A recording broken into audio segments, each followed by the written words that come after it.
now it's time. Okay. It's time to catch up on the books now that football's done. I think we're probably going to go over an hour here. Okay. And because I think we have to talk about Iron Flame first. We have to finish. We didn't talk about Iron Flame yet? You didn't finish it the last time we spoke on the podcast. So we Oh. need to discuss it for the people because literally I think the last thing I don't even remember the last thing that you were talking about in Iron Flame. But you were not finished. You finished it after Since? our episode. Yeah. Oh yeah, because Sam's literally at Media Week texting me a selfie with Justin Jefferson, and I'm like, oh my god, but Iron Flame, like, Fuck Jack Barlow. I'm like, she was like, I know you're busy, but fuck Jack Barlow. And I was like, girl, I always have time for a fuck Jack Barlow text. Okay, so let's just quickly go over Iron Flame before we delve into Onyx Storm, which yes. I've added to the shelf. I finished it, and it's got a big old what the fuck for me. So I'm interested to hear your thoughts. But tell me your I want no spoilers. I want no spoilers for Onyx because I'm like halfway through. I will not say a single thing. I will only listen. Okay. But please tell me first how you thought as you ended Iron Flame. Iron Flame ended, and I was like crying, and then I was like scared, and then I was like, what the fuck? And it just like ended, and I sat there and I was like, well, and I literally just texted Brian like a bunch of emojis, and I sent like a smiling face, a gun, a heartbroken, like the dizzy eye emoji, and he goes like, was it good? And I was like, yes, but no, like it was just so crazy. So yeah, I texted you the fuck Jack Barlow when he just all of a sudden was alive. Also, spoilers, obviously. Yeah. If you guys don't know by this point, we're talking this book. Come on now. We're going deep. Yeah. He just was all of a sudden alive. And I was like, okay, sure. Like, where did that come from? And I was just so confused because I was like, what do you mean they were like putting him back together? I was like, is he a zombie? Like, I was like, what? Little did I know. So then that freaked me out. And then shit was just getting weird. And I said this in the voice memo to you. I wanted to punch Violet square in the head because these venom kept coming out of nowhere and being like, he's coming for you. And it just went whoop until like 15 times in. And then she was like, wait, what do you mean he's coming for me? And I was like, bitch, I'm like, you're so smart and badass and amazing in so many ways. How are you not picking up on this? So finally she did. And I don't really know at all yet what that really meant. And then obviously the ending, holy shit. I'm just having so many overwhelming thoughts in terms of her mom and like how I'm supposed to feel in regards to her mom. And honestly, I was getting that throughout that book. Like there were a couple of lines that she had where I was like, damn, like, she's misunderstood, like the way she talks about her kids and like the things that she was doing for them. I was like, you're not evil. But then I'm like, but then you murdered everyone's family. So I'm like very confused. And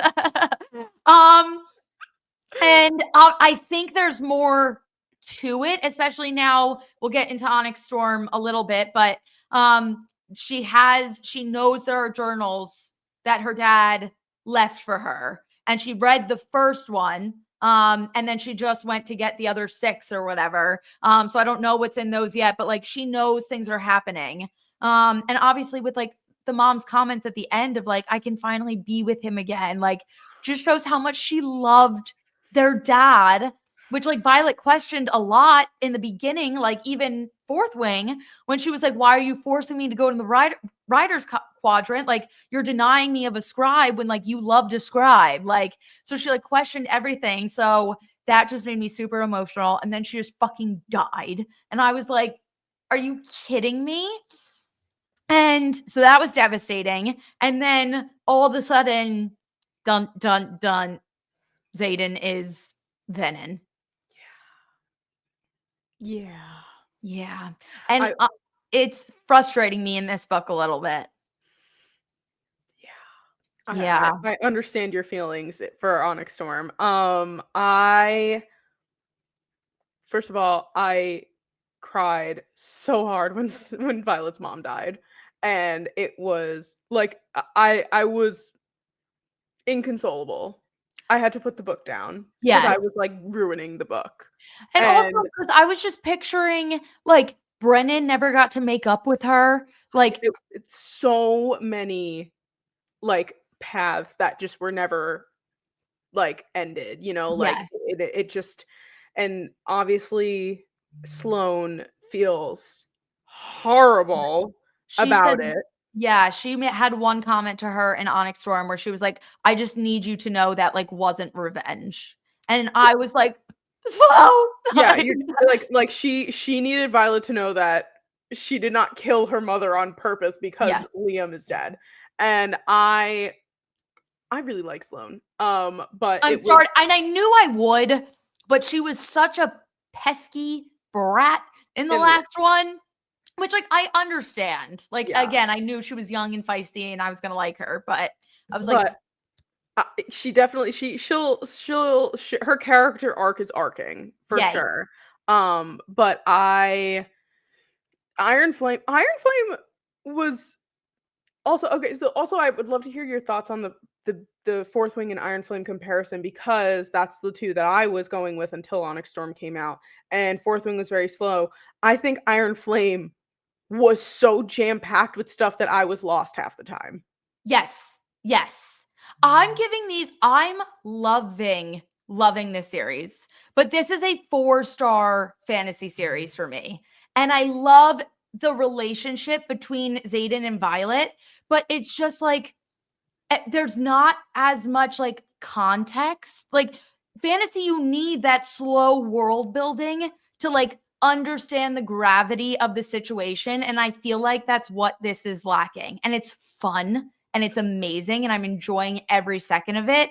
But it's definitely not like a 5-star I agree. series, if that makes sense. No, I fully agree. And that's how I felt after I read the first book, because I was like, I've heard such high praise for it. And I think my expectations were set very high. But also at the same time, I was like, I do like this book and I will continue to read these books and I will read this series in full for sure. And I love the characters that are in it. I empathize with some of the characters in it.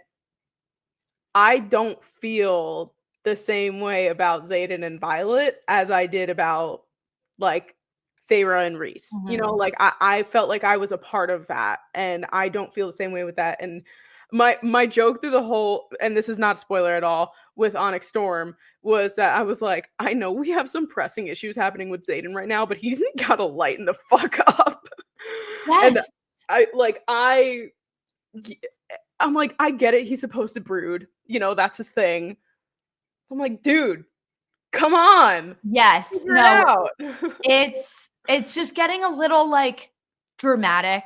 And I think for Becky Yarros, and like this makes sense now because I remember we looked it up on here. We were like, does she have any other fantasy books? And she has other books that aren't fantasy. Correct. And so I think that's what we're getting, because the way Xaden and Violet talk to each other when they're actually fucking talking is wonderful. And like, I do like the relationship that she's made with like the friends. And I like the I like that everyone kind of has skeletons in their closet that you're like figuring out as you go. I think there is really good character development.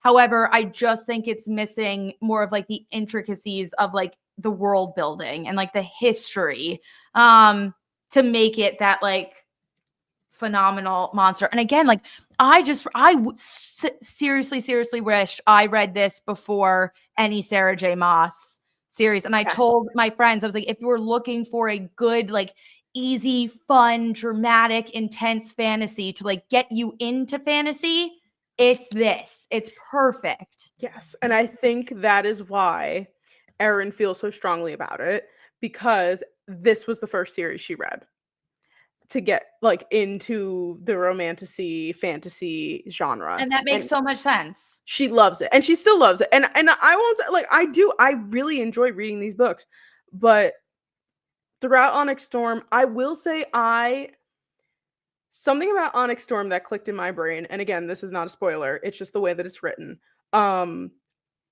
We all know at this point now, Fourth Wing is going to become a TV show, like the Empyrean series or whatever. I read Onyx Storm, and it was very visual for me, and I feel like I was really able to, like, see where we were, and I feel like, and I don't know if it's on purpose or not, but I do feel like it's getting adapted a bit into a more screenplay type of writing so that it is easily adaptable for television, and I did not feel that way about Iron Flame at all. No, I agree. There were parts that I had a really tough time visualizing a lot in Iron Flame. And I was just like, how'd we get here? And then I felt like there were moments where things would pop up and I would be like, I don't remember this. Is this the first time I'm hearing of it? Like, am I supposed to know what this is? Like, it just felt a little quick. And then I felt like there was that Onyx Storm too, though. I just, again, like, this is her first fantasy series and fantasy is hard. Yeah. Oh my God, my lips are turning like literally blue from my Gatorade. If you're a visual watcher, I'm so sorry. It's okay. It's okay. But no, yeah. And again, I'm seriously enjoying it. It's fun. But you know, it's definitely, and again, like I just read Throne of Glass, which like there are parts of Throne of Glass where you're reading it and you're like, and this is no spoilers, where you're just like, it's so much world building and you're just like, what's going to come of this? Like, or it's so slow and it's like a little confusing at times because it's like every detail matters. And I was like, why? But then it all makes sense. Yeah. But this is definitely very different. I want to say something, but I feel like it may get me canceled. No. You have to say it now. I feel like this series for romantasy is like when you start reading Colleen Hoover books for romance to like get into reading, because like I remember thinking, I can see what you that right? And I do not mean I know there's a lot of controversy about Colleen Hoover. Is Colleen Hoover the best writer? No. Does she have some weird storylines and some weird things? Yes, for sure. But are her books good for the purpose that they're supposed to serve, which is they're entertaining and they make you feel things and that's all it is? Like, yes, like they're fun. And like when you're in a reading slump or if you're just getting into reading or getting back into reading, they're perfect. But literally like how you mentioned that this was the first series that Erin read and she's super attached to it. Like I remember when I read It Ends With Us and Ugly Love and I was like, these are the best books I'm ever going to read in my life, just because I took such a hiatus from reading and then came back. Yeah. And now I'm like, they sucked. Like, I mean, I feel the same way. And I do not think this sucks. I really don't. I think this is good. This is very good, but it's just not great. Where are you at in the book right now? They literally, things just went fucking absurd. I was literally reading like up until we hopped on. I'm on page 240 right now. Fuck. You're cruising. I'm cruising. Oh and my God. They are with Courtland and Xaden just oh my God, wielded, even though there's no magic, and like hewed his venom shit to, because they were starting to attack Violet. Violet got cut and she was like, I'm literally fine. And he was like, no, I'm going to kill everyone in this room. And then he did. And then his eyes were red and she was like, put your fucking head down, you idiot. Like, that was when they were saving Halden, right? Yes. Who? Fuck that guy. Him. Literally, he sucks. I hate him. I love Auric, Cam, whatever his name is. Yeah. But and Riddick. I love Riddick. Riddick's comedic timing. Wait, I'm forgetting his name right now. Who was the funny character in Quicksilver? Oh, fuck. Oh, I can picture him in my brain. Right? He was a ginger. Something with a C. Yes. And it was a weird name. And I remember texting you and I was like, am I supposed to like him? I have to look it up. It's going to hurt me. But Riddick gives me vibes from him. Okay. Carrion. Yes. So yes, 100% same vibes there. No, I don't think we got enough Riddick in the first two books. No. Like Riddick is taking a big role in Onyx Storm, and I'm every time he talks, I'm like, please just give me a whole book of Riddick just talking. I'm like obsessed with him. I loved the moment where he like stood up for himself and he was like, I'm not just the funny friend. Like, I will die for you. Like, and I was like, you know what? You're a real one. Where are you at in terms of Sawyer's recovery? He's like just starting to hang around with them again. Okay. And he went from a wood piece to a metal piece. And like he's around. And I remember Violet saying like it felt good to just have him like laughing with us. Like it almost feels normal. Yeah. But I'm interested. There's nothing more with him and Justina right now, like yet, because that was kind of at the end of Iron Flame. He was like into her, and they seem to have a vibe. Yeah. But that hasn't seemed to resurface yet. I'm missing. I never know how to say her name. Imogen. I say Imogen. Imogen. I miss her. I'm missing her a lot. I can see that. I like her. Yeah. First half of that book is really Imogen-less. Yes. Oh my God. And they're just banter. They can be so annoying. Yeah. I think that was the thing too. It's just like it was a lot of Zayd and Violet, and they were all like, "Oh, are you okay? Oh, are you okay? Oh, I'm gonna kill everyone for you. Oh, I'm gonna kill everyone for you. Oh, what we can't have sex, and we're also sexually frustrated." And blah, blah, blah. And I'm like, dude, just do it at this. Like, who cares? Do it, or how about we focus on your world that is literally ending? Like, get on your funk ass dragon and do things. Like, I'm like, I don't care about your fucking relationship drama right now. Like, yeah. It's like it gets a little like played out. It's like in the beginning, if that's how you are, great. But like we need to grow as a couple a little bit. We're on book 3. Like, let's learn how to communicate. Absolutely. Because also one of the biggest question marks I had from the end, and I know we're really over, we're gonna wrap up in the next 3 here, but was Xaden being like, oh no, I fucking know this Sage. He's here for me, don't you worry. And then we just like haven't even like I'm like, excuse me, like what? And then I know we've discussed potential theories. I definitely think one or both of their fathers are still in play here. I don't know to what extent, but there's just too much weird shit.